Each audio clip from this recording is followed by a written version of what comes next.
Hello viewers, back to my channel. তিল দিয়ে আমের মজাদার চাটনির রেসিপি নিয়ে আজ আপনাদের সামনে এসেছি। চাটনি তো অনেকেই অনেক রকমের খেয়ে থাকেন, তবে তিল দিয়ে আমের চাটনির স্বাদটাই কিন্তু অন্যরকম।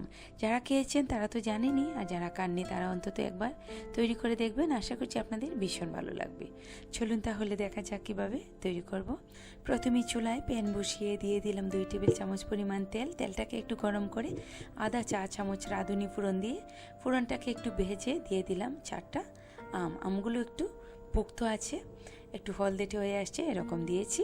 নেড়ে চেড়ে নিলাম একটু, তারপর দিয়ে দিচ্ছি আধা চা চামচ হলুদ গুঁড়ো, স্বাদ মতো লবণ।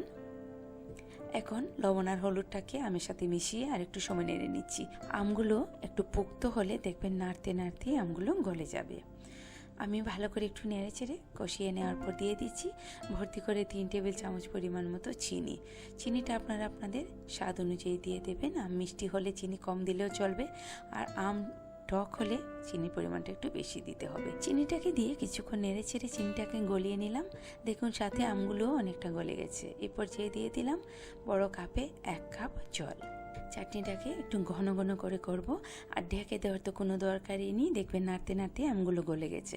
কিছুক্ষণ নাড়াচাড়া করার পর আমগুলো যখন গলে গেছে তখন আমি দিয়ে দিচ্ছি ভর্তি করে 2 টেবিল চামচ ভাজা তিলের গুঁড়ো।